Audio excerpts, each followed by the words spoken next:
I'm going to give you some reasons why some people might not respect you and actually how to fix that. And, we're not here for everybody's validation, right? We're put on this earth to actually do something, live life and leave something behind. But, let's look at things that, we might not even notice we're doing and how we can actually gain respect in, today's day and age. So number one is, saying more things than doing. I've come across a lot of people, and I've noticed a lot of people I came across, especially with business, or just some older friends, would be like, I'm gonna do this, I'm gonna do that, I'm gonna start in the gym, I'm gonna start this YouTube channel, I'm gonna start this business, and it never happens. And maybe they do start it, but it doesn't go anywhere. And I actually become victim of this as well. I'm not just saying it's everybody else is doing it. This comes to me in the first place, is saying stuff but not actually doing it. There were so many times where I would tell my friends something or even write stuff down, and I actually would not follow through with it. And I'm like, the next day or a week later, I'm like, why haven't I done this? Why haven't I started? And it all goes back to, feeling comfortable, that comfort stage in life, and not rewiring your brain and being like, I'm going to do this no matter what. So I think it's super important that whatever you do, whatever you say, whatever you're going to do, you actually do it. And what people are going to notice is, wow, this person actually takes his health seriously. He takes his business seriously. He's not just majority of the people who just say stuff and just, next week they're kind of quitting. You want to make sure you're doing this. And to give you a little perspective, we don't have an infinite amount of days in our life. And the days that we get, we have to spend actually doing something with purpose. And if we spend our days just not doing anything and just simply wasting our time, then, we're going to be 40, 50 years old and look back and be like, I wish I actually followed through with this plan. I wish I actually followed through with going to the gym consistently.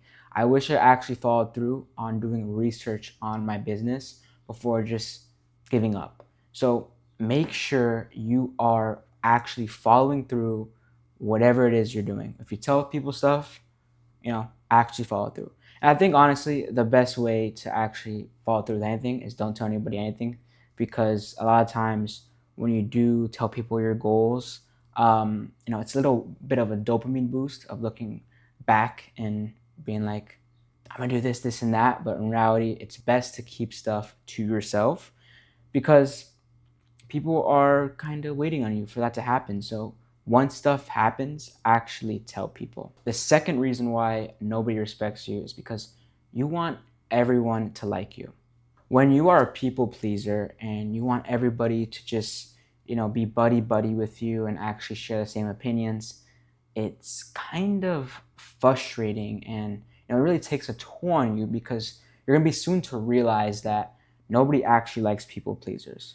People respect people who can say no, who set boundaries and can just walk away. If you have the mentality in life where you can just simply just walk away from any situation no matter what, that's how you're going to win. Because a lot of people in jobs or relationships simply don't want to walk away anymore.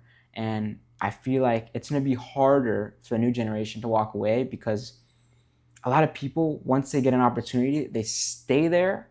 And obviously there's good and bad opportunities, but if you're able to distinguish a good and bad opportunity and not just stay in every opportunity you get, that's how you win. Because I've had given many opportunities to myself as a videographer, in different jobs and positions, and I was able to evaluate, is this good for my mental health? Am I just staying here because I want to please my boss? Am I gonna let them down if I quit? Or it could be a relationship. Am I gonna let my partner down if I break up with them? Or I'm not gonna do that to them. But you need to be selfish in those scenarios. Obviously, you can't be selfish 24/7. But obviously, know what's right from wrong when you are setting a boundary with somebody or saying no. It's simply it's simply knowing when to say no. And if you're able to do that, then that's what you need in life. You know, The third thing is you don't respect your own time. And I've had a big issue with this growing up, and it's actually going to places late or arriving late, getting there late, telling people I'll arrive at this time, don't arrive at that time, always doing things last minute, not showing up on time. And I think this goes back to having, the ADHD brain, which, is like, I have this amount of time, but in reality, you don't.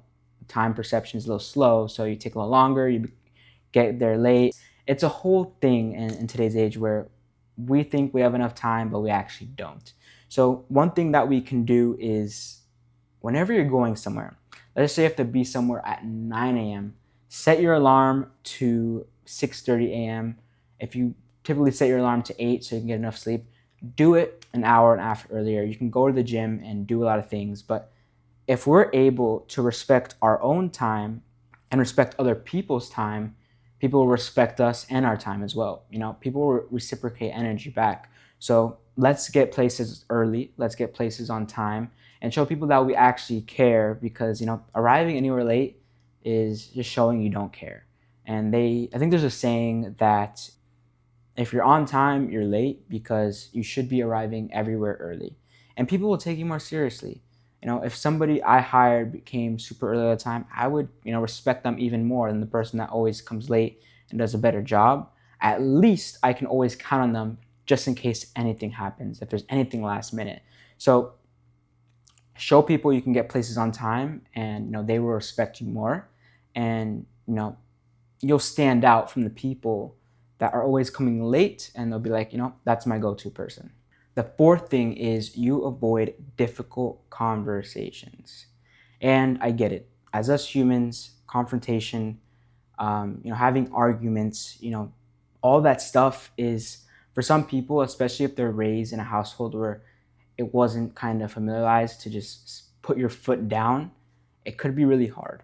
And us today as people, we're kind of in this state where we want to be people pleasers, because if we're people pleasers, we might achieve more success, or people will respect us more, or we have this whole idea, if we just make other people happy, they will treat us amazing, which is not the case. I mean, especially in business, you do want to make other people happy, but there's certain times where you have to put your foot down.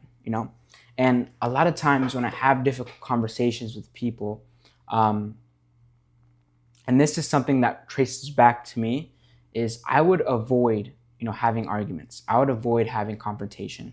And it comes from a state where I just want everything to be fine. I want everything to be smooth. I want everything to not have problems. And if I just have that mindset, then there will be no problems. But the truth is, you need to have these difficult conversations, whether it's just telling a friend, hey, you need to go to the gym, you need to get your health right, or somebody even telling you something themselves. If somebody's like, hey, you know what, I don't like what you're doing, I don't like how you're doing things, I need you to be like this.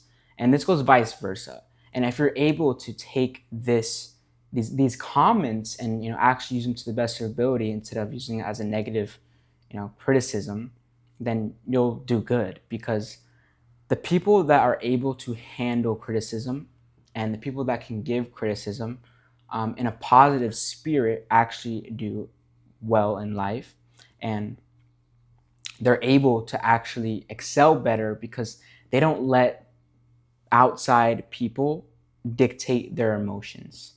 They're not letting somebody tell them, hey, you haven't been hitting the gym. Look, if somebody said, you haven't been hitting the gym, you haven't done this, you haven't done that, you're messing up, you have two ways to take it. And a lot of people either take it in a negative way instead of a positive, because most people don't have friends that can actually step up and be like, and just tell them the truth. And it's kind of sad, but if you're able to have conversations daily, whether it's good or bad, and if something bothers you, you step up and just put your foot down. And that's one quality in this life that you really need, in order to succeed, because the CEOs of big companies are not people pleasers. They're not letting everything slide. They're actually stepping up and doing what's right. The last thing is, you haven't built anything for yourself yet. And this might be hard to hear, because depending what age you're at, if you're 15 years old, this might not apply to you. But if you're in your 20s, and if you're especially your late 20s, and you haven't built anything for yourself yet, it's time to actually start something. And even if you're working a job that takes 8 hours of your day, you should be able to learn a new skill, a new language, start up a new business. We don't have to get into just always making money. You could be starting posting on social media. It's not always about the money, it's what you're doing with your time. And we can't just sit at home and be a couch potato and just scroll on Instagram reels and play video games, because nobody respects that, And I'd say, really, the first thing you should do is start with one thing you've always wanted to do. If you've always wanted to just go to the gym and just build yourself, then start with that. Then once you're able to set that foundation and you are consistent with the gym, now you can start learning a new language, learning how to play an instrument, whatever it is. You need to keep yourself busy with something, so people can see, you're actually doing something. And I'd say, honestly, everybody in this day and age should start social media. And I think I've said it on previous videos, is it depends how you're using social media. You want to be a publisher, not a consumer, because you get all the maximum results if you're a publisher. You make more money, you're building a brand, and there's so much you can do, whatever it is. So don't be a consumer, be a publisher. And whatever you do and whatever you start, do not quit. Set a schedule, have an accountability partner. And I think you can even hire people to text you every day and call you every day to make sure that you are accountable, that are holding you accountable on your goals. And you might need that if you don't have anybody around you that's on that level you want to reach. So make sure you are having a schedule, making sure you're following through with everything that you do. And this goes back to another video I made, is about your word. Follow through with your word. If you follow through with your word and what you say, you will get so far. And people do not respect people who do not follow with their word. If you say you're going to be somewhere on time, get there on time. Get there 10 minutes early. If you tell somebody, I'm going to finish editing this video at 8 p.m., send it to them at 7:30. So first impression is everything. And if you have a good first impression, people will respect you more and more. So stay healthy, everybody. Next time you're doing something, look back and think, how can I be better today? What can I do to improve myself today than yesterday? Because time is limited, and our days are going faster than ever. Honestly, I feel like life, as we get older, goes faster and faster and faster. So see, how am I spending my days? If this part of my previous days didn't benefit me, remove it. Do something that benefits you, but also can make you grow, make you happy, and feel successful.